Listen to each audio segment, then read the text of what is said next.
UP triple SC पेट 2026 का official syllabus पूरा क्या है, जहां से एक एक प्रश्न पूछा जाता है। पूरा डिटेल सिलेबस हम एक तरीके से एक्सप्लेन करने वाले हैं, जहां से एक एक प्रश्न आपके जो 2026 में पूछे जाएंगे और कैसे इससे पहले 2021 से जो पेट हो रहा है कहां से प्रश्न पूछे जाते हैं, पूरी डिटेल के साथ चर्चा करेंगे। चाहे ऑफिशियल सिलेबस हो, एग्जाम पैटर्न में कहां कहां से प्रश्न आएंगे और ये 100 प्रश्न आपके पूछे जाएंगे, तो क्या डिटेल में ज्यादा जाता है, क्या ऊपर ऊपर क्वेश्चन पूछता है, इसके बारे में बात करेंगे। पूरा एक तरीके से आपका ऑफिशियल सिलेबस के बारे में हम चर्चा करने वाले हैं। सबसे पहले अगर बात करते हैं इतिहास के प्रश्न जो आते हैं आपके, तो 10 प्रश्न पूछे जाएंगे। तो इतिहास के अगर 10 प्रश्नों की बात करते हैं, तो इतिहास के 10 प्रश्नों में आप देखिएगा, जहां से सबसे पहला टॉपिक ही आपका दिया गया है भारतीय इतिहास। आप देखिएगा ये भारतीय इतिहास का टॉपिक आपको दिया गया है। अब जब भारतीय इतिहास की अगर बात करते हैं, तो आप इसमें देखेंगे भारतीय इतिहास के 5 क्वेश्चन आपसे पूछे जाते हैं। कितने क्वेश्चन पूछे जाते हैं? ये 5 प्रश्न आपसे पूछे जाते हैं। आप कहेंगे सर 10 आप बता रहे, तो 10 क्या होगा? इंडियन नेशनल मूवमेंट को भी शामिल करने के 10 क्वेश्चन होंगे। देखिएगा सबसे पहला टॉपिक आपको दिया गया सिंधु घाटी सभ्यता। सिंधु घाटी सभ्यता से हर बार एक प्रश्न आपका पूछा जाता है, चाहे आपका बेसिक पूछ लिया जाता है, ज्यादा डिटेल में जाकर के पूछ लेता है। उसके बाद अगर बात करते हैं वैदिक सभ्यता या वैदिक संस्कृत से रिलेटेड, कभी कभी या तो सिंधु घाटी सभ्यता से क्वेश्चन आता है, तो वैदिक सभ्यता से क्वेश्चन आपका पूछा जाता है। उसके बाद अगर बात करते हैं नेक्स्ट, देखिएगा जो आपका बौद्ध धर्म जैन धर्म से क्वेश्चन होगा। देखिएगा जो आपका भारतीय इतिहास का टॉपिक दे रखा है,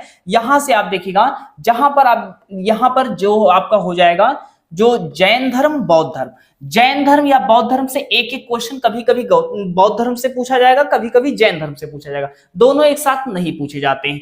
कभी ऐसा चांस हो सकता है शायद 2 पूछ ले, वैसे पूछा नहीं जाता। या तो आपका गौतम बुद्ध बौद्ध धर्म से आएगा क्वेश्चन, या तो आपका जैन धर्म से एक क्वेश्चन, लेकिन पढ़ना आपको सारा पड़ता है।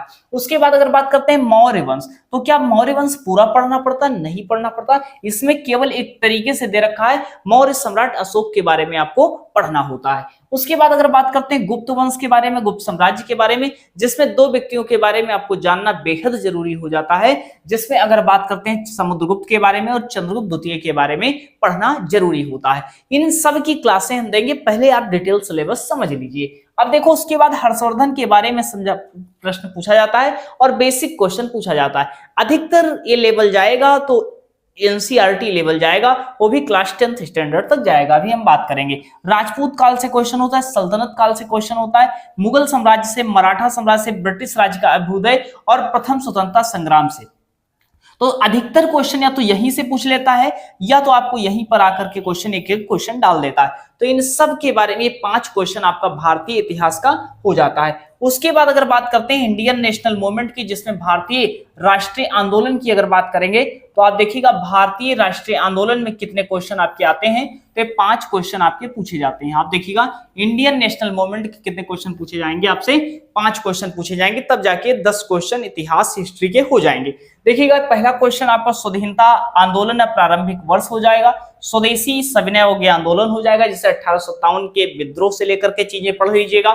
यहां से क्वेश्चन होता है स्वदेशी सविनय अवज्ञा आंदोलन, गांधी जी से गांधी युग के बारे में क्वेश्चन यहां से बनता है। उसके बाद क्रांतिकारी आंदोलन, उग्र राष्ट्रवाद का उदय हो जाएगा, विधायी संशोधन हो जाएगा, और ये भारत शासन अधिनियम जो 1935 होता है, यहां से हर बार प्रश्न बनता है। उसके बाद अगर बात करते हैं भारत छोड़ो आंदोलन, आजाद हिंद फौज का गठन, नेताजी सुभाष चंद्र बोस के बारे में, ये बेहद जरूरी हो जाता है। जियोग्राफी के प्रश्नों की संख्या कितनी होती है, तो जियोग्राफी के भी प्रश्न आपसे 5 पूछे जाते हैं, जिसमें अगर हम बात करेंगे भारत एवं विश्व के भूगोल से क्वेश्चन पूछा जाता है। आप देखिएगा भौतिक भूगोल से क्वेश्चन आता है, जिसमें नदियां एवं नदियों की घाटी से क्वेश्चन भी आता है। भूजल संसाधन से क्वेश्चन आता है, पर्वत पहाड़ियां एवं हिमनद से क्वेश्चन पूछा जाता है, पिछली बार यहां से क्वेश्चन पूछा गया था। उसके बाद अगर बात करते हैं मरुस्थल एवं शुष्क क्षेत्र से क्वेश्चन आता है, वन से क्वेश्चन आता है, और खनिज संसाधन जो विशेषकर भारत में होते हैं, ये स्पेशल पॉइंट दे रखा है कि विशेषकर भारत में, तो यहां से क्वेश्चन आता है। जैसे पूछा था खेतड़ी किसके लिए प्रसिद्ध है, तो पिछली बार एक तरीके से तांबा के लिए। तो ऐसे क्वेश्चन आपसे पूछा जाता है। भारत एवं विश्व भूगोल का राजनीतिक भूगोल होता है, जिसमें जलवायु मौसम से क्वेश्चन होता है। देखो क्लास 9th की एनसीईआरटी का चैप्टर ही डाल रखा है जलवायु एवं मौसम। उसके बाद अगर बात करते हैं टाइम जोन होता है, जनसांख्यिकीय परिवर्तन एवं प्रवास होता है। ये क्वेश्चन की संख्या अर्थात कितने होते हैं, 5 क्वेश्चन आपके जियोग्राफी से पूछे जाते हैं। उसके बाद अगर देखते हैं कि इकोनॉमिक्स अर्थात अर्थशास्त्र के क्वेश्चन जो होते हैं, ये 5 प्रश्न आपसे पूछे जाते हैं, जिसमें आप योजना के टॉपिक को अगर आप कर लेते हो तो आपका इस सिलेबस पूरा तैयार हो जाता है। अलग से क्या होता है, 2 चैप्टर पढ़ने की जरूरत होती है, जिसमें निजी अर्थव्यवस्था और सार्वजनिक क्षेत्र के बारे में जानना होता है और 2014 के पश्चात आर्थिक सुधार भी जानने होते हैं। देखिएगा वही सिलेबस दे रखा है, योजना आयोग पंचवर्षीय योजना पढ़ना होता है, मिश्रित अर्थव्यवस्था, हरित क्रांति, दुग्ध विकास ऑपरेशन फ्लड होता है, बैंकों का राष्ट्रीयकरण होता है। 2014 के बाद जो सुधार दिए जाते हैं योजनाओं के माध्यम से आप कंप्लीट कर लेते हैं। उसके बाद अगर बात कर लेते हैं, आप देखेंगे संविधान से क्वेश्चन होते हैं। इस संविधान के टॉपिक की अगर बात करते हैं तो संविधान के 5 क्वेश्चन आपसे पूछे जाते हैं। आप देखिएगा पूरा भारतीय संविधान आपको नहीं पढ़ना होता है। देखिएगा 5 प्रश्न जो दिए जाते हैं वो कहां से होते हैं। अब देखो सबसे पहला टॉपिक भारतीय संविधान की विशेषता हो गया। विशेषताओं से होता है भारतीय संविधान की स्रोत होता है, या जैसे सब एक तरीके से लिखित संविधान, अलिखित संविधान, एक तरीके से संविधान सभा से क्वेश्चन आता है, क्योंकि पिछली बार देखिएगा इससे पहले संविधान सभा से भी क्वेश्चन बन गया था। राज्य के नीति तत्व से क्वेश्चन होता है, मौलिक अधिकार मौलिक कर्तव्य से क्वेश्चन होता है, संसदीय प्रणाली संघीय संघ शासित प्रदेश केंद्र राज्य संबंध होता है, न्यायिक ढांचा और सर्वोच्च न्यायालय से क्वेश्चन होता है। अब यहाँ पर प्रश्नों का कि सर इतने टॉपिक दिए गए तो क्या सभी से क्वेश्चन आते हैं, तो सभी से नहीं आते, कुछ ही टॉपिक से बार बार वो क्वेश्चन पूछता है। इसके बारे में इसके बाद हम बताएंगे कि कैसे कहां से क्वेश्चन होते हैं और दिखाएंगे भी कैसे कब तक अभी तक कहां से प्रश्न पूछे गए हैं। अगले नेक्स्ट वीडियो में इन सब को बताने वाले, तो नोटिफिकेशन ऑन कर लेना, सब्सक्राइब कर लेना, ताकि कोई चीजें हो आपको पहले मिल जाए। जिला प्रशासन, स्थानीय निकाय, पंचायती राज संस्थाएं भी हो जाएंगी। उसके बाद देखिएगा साइंस का पोर्शन। साइंस को पोर्शन को लेकर के काफी लोग परेशान होते हैं। देखिएगा साइंस के पोर्शन में 5 प्रश्न आते हैं, तो कहां से आते हैं, जैसे फिजिक्स, केमिस्ट्री, बायोलॉजी जो होता है, आपके सबसे ज्यादा क्वेश्चन जो आपके होते हैं लगभग 3 क्वेश्चन ये कहां से पूछे जाते हैं, जीव विज्ञान अर्थात बायोलॉजी से पूछे जाते हैं। एक प्रश्न आपका होता है रसायन विज्ञान से होता है, एक प्रश्न आपका भौतिक विज्ञान से होता है। कुल प्रश्नों की संख्या 5 होती है। और अगर हम आपसे बताएं जो फिजिक्स और केमिस्ट्री क्या पूरा पढ़ना होता है, आप क्लास 9th और 10th की एनसीईआरटी को पढ़ लेते हैं तो वहां से क्वेश्चन आपके 5 के 5 सही हो जाते हैं। उसके बाद अगर बात करते हैं अंकगणित। अंकगणित देखिएगा इसमें कुछ चैप्टर दे रखे हैं, कुछ चैप्टर नहीं दे रखे हैं, उनको भी पढ़ना जरूरी होता है, क्योंकि आप 20 क्वेश्चन डीआई डाटा इंटरप्रिटेशन के करोगे, जहां पर आपको परसेंटेज, जियो रेट, प्रॉफिट लॉस ये सब टॉपिक आने चाहिए, तभी आप क्वेश्चन वो कर पाओगे डाटा इंटरप्रिटेशन से। तो आप देखिएगा इसमें क्या टॉपिक दे रखा है, मैथ में पूर्ण संख्या, भिन्न, दशमलव, ये आप नंबर सिस्टम में ही पढ़ लेते हैं। प्रतिशत पढ़ते हैं, साधारण गणित के समीकरण, वर्ग, वर्गमूल, घातांक एवं घात एवं औसत पढ़ते हैं। तो इन चैप्टर को पढ़ना जरूरी होता है ताकि आप एग्जाम में अच्छा स्कोर कर पाएं। उसके बाद सामान्य हिंदी जो होता है, हिंदी वैसे आपकी 15 मार्क्स की आती है, लेकिन इसमें क्या है 5 नंबर का जो व्याकरण होता है, ये व्याकरण के इतने टॉपिक दे रखे हैं, लेकिन 4 ही 5 टॉपिक से बार बार क्वेश्चन पूछे जाते हैं, जिसमें संधि होता है, विलोम शब्द होता है, पर्यायवाची होता है, वाक्यांशों के लिए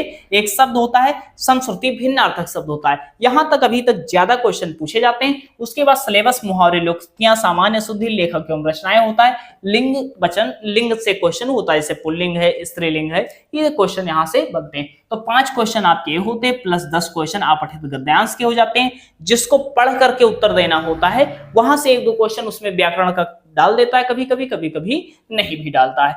उसके बाद अगर बात करते हैं यहाँ पर अंग्रेजी के क्वेश्चन, अंग्रेजी को लेकर के काफी लोग परेशान होते हैं। अंग्रेजी में अगर आपको चीजें ज्यादा तैयार नहीं, तब भी परेशान होने की जरूरत नहीं है, क्योंकि यहाँ पर अनसीन पैसेज आता है। अनसीन पैसेज की अगर बात करते हैं तो उसको पढ़ करके ही उत्तर देना होता है। 3 क्वेश्चन आपके अनसीन पैसेज से आ जाते हैं, 2 क्वेश्चन आपके व्याकरण से देखने को मिलते हैं। तो कुल प्रश्नों की संख्या 5 होती है जो आपके अंग्रेजी से क्वेश्चन पूछे जाते हैं। उसके बाद अगर बात करते हैं रीजनिंग के जो टॉपिक होते हैं, रीजनिंग के क्वेश्चन की संख्या कितनी होती है, 5 क्वेश्चन आपसे पूछे जाते हैं। ये 5 टॉपिक ही आते हैं कि ज्यादा टॉपिक आते हैं, तो टॉपिक देख लो। टॉपिक में सबसे ज्यादा Venn diagram question, blood relation, समूह को भिन्न से अलग करना और कोडिंग डिकोडिंग के क्वेश्चन अभी तक ज्यादा पूछे गए हैं। लेकिन सिलेबस में इन्होंने निगमनात्मक तर्क, कथन विश्लेषण भी दे रखा है, कारण प्रभाव, कैलेंडर में घड़ी, तो इन सब को पढ़ना जरूरी होता है, ताकि आप एक तरीके से एग्जामिनर कब कहां से, क्योंकि आपको सिलेबस दे रखा है, कहीं से भी प्रश्न पूछ सकता है। तो इस सारे टॉपिक को आपको पढ़ना जरूरी होता है। लगभग 2 महीने के पास आपका समय है, तो आप इनको तैयार कर सकते हैं। और उसके बाद अगर बात करते हैं जो करंट अफेयर और स्टैटिक जीके होता है, करंट अफेयर स्टैटिक जीके ही 20 मार्क्स का होता है और इनकी क्लास हम बहुत जल्द शुरू करने वाले हैं। करंट अफेयर की मंथली आपको देंगे, जिसमें मिनिमम आपको 6 महीने मैक्सिमम 1 साल का पढ़ना जरूरी होता है। लेकिन हम आपको बताएंगे सबसे पहले आपको जनवरी से लेकर के अब तक का करंट अफेयर पढ़ना है। उसके बाद जब आपके पास समय बचेगा तो अक्टूबर, नवंबर, दिसंबर केवल पढ़ लीजिएगा, चीजें आपकी सही हो जाएंगी। और इनको पर मंथ वाइज पहले हम वीडियो दे देंगे, एग्जाम टाइम हम आपको टॉपिक वाइज वीडियो दे देंगे। और या तो आप कहीं भी सर्च करके भी ऐसा यूट्यूब पर भी पढ़ सकते हो। उसके बाद अगर बात करते हैं सामान्य जागरूकता, और सामान्य जागरूकता की बात करते हैं जिससे आप स्टैटिक जीके कहते हैं। भारत के पड़ोसी देश होता है, देश राजधानी मुद्रा होता है, राज्य के केंद्र शासित प्रदेश से क्वेश्चन होता है, जिसमें भारतीय संसद, लोकसभा, राज्यसभा, विधानसभा, विधान परिषद, ये पॉलिटी का टॉपिक होता है लेकिन स्टैटिक जीके में पढ़ना पड़ता है। राष्ट्रीय और अंतरराष्ट्रीय दिवस होता है, विश्व संगठन उनके मुख्यालय होता है, भारतीय पर्यटन स्थल होता है, भारत की कला संस्कृति से क्वेश्चन आता है। उसके बाद विश्व के खेल होता है, भारतीय अनुसंधान संगठन, प्रसिद्ध पुस्तक के लेखक, पुरस्कार विजेता, जलवायु एवं परिवर्तन। यहां से क्वेश्चन जो आपके टॉपिक होते हैं आपके पूछे जाते हैं। ये 10 प्रश्न पूछे जाते हैं। कुछ टॉपिक ऐसे होते हैं 10 में से आप अगर पूरे टॉपिक पढ़ लेते हो तो 7-8 क्वेश्चन आप कर लेते हो। 1-2 क्वेश्चन आपका थोड़ा सा इशू हो सकता है, भले ना सही हो। तो सारे टॉपिक पढ़ने जरूरी होते हैं, जिसमें से कल आपको एक पहली क्लास आपको मिलेगी जिसमें हम बताने वाले हैं महत्वपूर्ण दिवस की पहली क्लास आपकी होगी। तो एक तरीके से नोटिफिकेशन ऑन कर लेना ताकि जब क्लास आपको दी जाए तो सबसे पहले आपको मिल जाए। नेक्स्ट देखते हैं कहां से क्वेश्चन होते हैं। 30 क्वेश्चन जो ग्राफ से आपके होते हैं और आपके एक तरीके से अपठित गद्यांश से क्वेश्चन दिए जाते हैं। आप देखिएगा ग्राफ 2 होते हैं, 2 ग्राफ दिए जाते हैं, 2 गद्यांश दिए जाते हैं, उनको पढ़ करके उत्तर देना होता है। 1-2 क्वेश्चन उसमें ग्रामर के डाल दिए जाते हैं, व्याकरण के, तो वहां से आप इजीली कर सकते हो।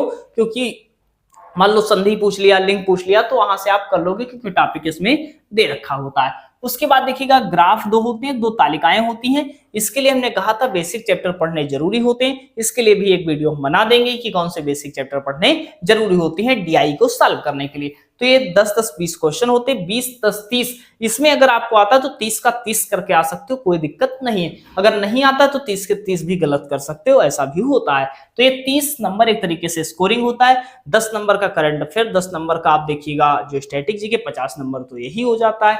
ये पूरा सिलेबस आपका हो जाता है। सिलेबस जो आपका कठिनाई का स्तर, डिफिकल्टी लेवल हो जाएगा, ये एनसीईआरटी लेवल हो जाएगा, सेकेंडरी, सीनियर सेकेंडरी तक हो जाएगा, 12th स्तर तक ये स्टैंडर्ड हो जाएगा। अगर बात करेंगे 1/4 की नेगेटिव मार्किंग होती है, तो इसको एक तरीके से आपको चीजों को रिवीजन करना भी जरूरी होता है। पूरा सिलेबस तैयार होना चाहिए। आप क्वेश्चन करके यहाँ पर स्कोर अच्छा नहीं कर पाएंगे और इसी के आधार पर आने वाली भर्तियों में आप एलिजिबल होते हैं। एक तरीके से नौकरी तो दिलवा नहीं सकता, लेकिन इसके बगैर भी नौकरी आपको नहीं मिल सकती। इसको आपको पास करना जरूरी होता है। तो ये पूरा आपका सिलेबस होता है, इसमें अच्छा स्कोर करना है आपको, तो ये पूरा सिलेबस आपको पढ़ना पड़ेगा। एक प्रश्न हमने बताए कि कहां से पूछे जाते हैं, कितना लेवल होता है, एनसीईआरटी से पूछे जाते हैं कि नहीं पूछे जाते, इन सब के बारे में हमने बता रखा है और बता दिया। और एक हमने ये भी बता रखा है कि कौन सी बुक पढ़नी चाहिए, इससे पहले भी हमने बता रखा है। तो एक बेस्ट बुक का वीडियो अपलोड है, उसको भी देख लेना। बाकी चैनल नए तो सब्सक्राइब, नोटिफिकेशन ऑन कर लेना ताकि कोई भी क्लास आपको दी जाए तो सबसे पहले मिल जाए। अगर कोई भी क्वेश्चन है तो आप पूछिएगा, उसका रिप्लाई देने का काम करेंगे। बाकी फिलहाल यही तक रखते हैं, मिलते हैं नेक्स्ट क्लास।